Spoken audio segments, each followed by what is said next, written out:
तीन मछलियों की रोमांचक कहानी।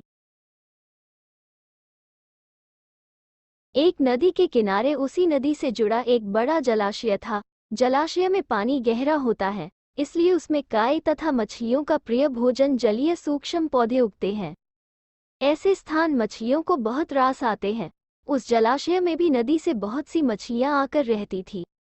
अंडे देने के लिए तो सभी मछलियां उस जलाशय में आती थी। वो जलाशय लंबी घास व झाड़ियों द्वारा घिरा होने के कारण आसानी से नजर नहीं आता था। उसी में तीन मछलियों का झुंड रहता था। उनके स्वभाव भिन्न थे। अन्ना संकट आने के लक्षण मिलते ही संकट टालने का उपाय करने में विश्वास रखती थी। प्रत्यु कहती थी कि संकट आने पर ही उससे बचने का यत्न करो। यद्दी का सोचना था कि संकट को टालने या उससे बचने की बात बेकार है, करने कराने से कुछ नहीं होता। जो किस्मत में लिखा है वो होकर रहेगा। एक दिन शाम को मछुआरे नदी में मछलियां पकड़कर घर जा रहे थे। बहुत कम मछलियां उनके जालों में फंसी थी, अतः उनके चेहरे उदास थे। तभी उन्हें झाड़ियों के ऊपर मछलीखोर पक्षियों का झुंड जाता दिखाई दिया। सबकी चोंच में मछलियां दबी थी। वे चौंके। एक ने अनुमान लगाया, दोस्तों, लगता है झाड़ियों के पीछे नदी से जुड़ा जलाशय है, जहां इतनी सारी मछलियां पल रही हैं। मछुआरे पुलकित होकर झाड़ियों में से होकर जलाशय के तट पर आ निकले और ललचाई नजर से मछलियों को देखने लगे। एक मछुआरा बोला, आहा, इस जलाशय में तो मछलियां भरी पड़ी हैं। आज तक हमें इसका पता ही नहीं लगा। यहाँ हमें ढेर सारी मछलियां मिलेंगी। दूसरा बोला। तीसरे ने कहा, आज तो शाम घिरने वाली है, कल सुबह ही आकर यहाँ जाल डालेंगे। इस प्रकार मछुआरे दूसरे दिन का कार्यक्रम तय करके चले गए। तीनों मछलियों ने मछुआरे की बात सुन ली थी। अन्ना मछली ने कहा, साथियों, तुमने मछुआरे की बात सुन ली। अब हमारा यहाँ रहना खतरे से खाली नहीं है। खतरे की सूचना हमें मिल गई है। समय रहते अपनी जान बचाने का उपाय करना चाहिए। मैं तो अभी ही इस जलाशय को छोड़कर नहर के रास्ते नदी में जा रही हूँ। उसके बाद मछुआरे सुबह आए, जाल फेंके मेरी बला से। तब तक मैं तो बहुत दूर अटखेलियां कर रही होऊंगी।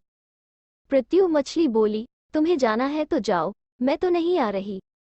अभी खतरा आया कहाँ है, जो इतना घबराने की जरूरत है। हो सकता है संकट आए ही न।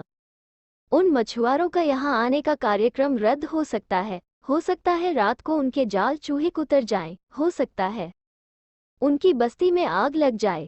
भूचाल आकर उनके गांव को नष्ट कर सकता है, या रात को मूसलाधार वर्षा आ सकती है और बाद में उनका गांव बह सकता है। इसलिए उनका आना निश्चित नहीं है। जब वो आएंगे तब की तब सोचेंगे। हो सकता है मैं उनके जाल में ही न फंसूं। यद्दी ने अपनी भाग्यवादी बात कही, भागने से कुछ नहीं होने का। मछुआरों को आना है तो वो आएंगे, हमें जाल में फंसना है तो हम फंसेंगे। किस्मत में मरना ही लिखा है तो क्या किया जा सकता है। इस प्रकार अन्ना तो उसी समय वहां से चली गई। प्रत्यु और यद्दी जलाशय में ही रही। भोर हुई तो मछुआरे अपने जाल को लेकर आए और लगे जलाशय में जाल फेंकने और मछलियां पकड़ने। प्रत्यु ने संकट को आए देखा तो लगी जान बचाने के उपाय सोचने। उसका दिमाग तेजी से काम करने लगा। आसपास छिपने के लिए कोई खोखली जगह भी नहीं थी।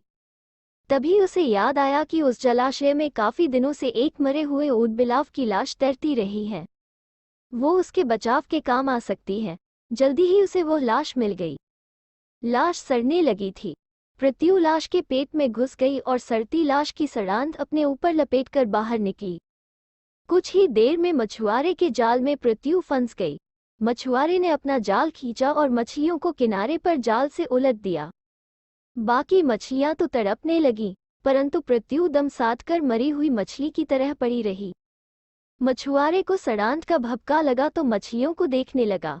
उसने निश्चल पड़ी प्रत्यु को उठाया और सूंघा। आग, ये तो कई दिनों की मरी मछली हैं, सड़ चुकी हैं। ऐसे बड़बड़ाकर बुरा सा मुंह बनाकर उस मछुआरे ने प्रत्यु को जलाशय में फेंक दिया।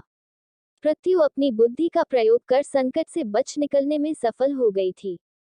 पानी में गिरते ही उसने गोता लगाया और सुरक्षित गहराई में पहुंचकर जान की खैर मनाई।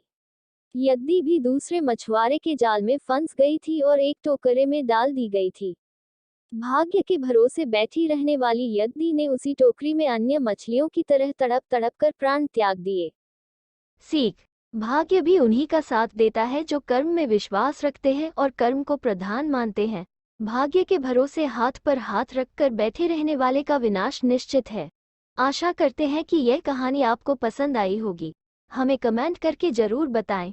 कहानी पसंद आई है तो लाइक करें और अपने फ्रेंड्स को जरूर शेयर करें। चैनल पर नए हैं तो चैनल को सब्सक्राइब करें और बेल आइकॉन जरूर दबाएं ताकि नए वीडियो का नोटिफिकेशन सबसे पहले आपको मिले। थैंक यू, धन्यवाद, शुक्रिया, फिर मिलते हैं।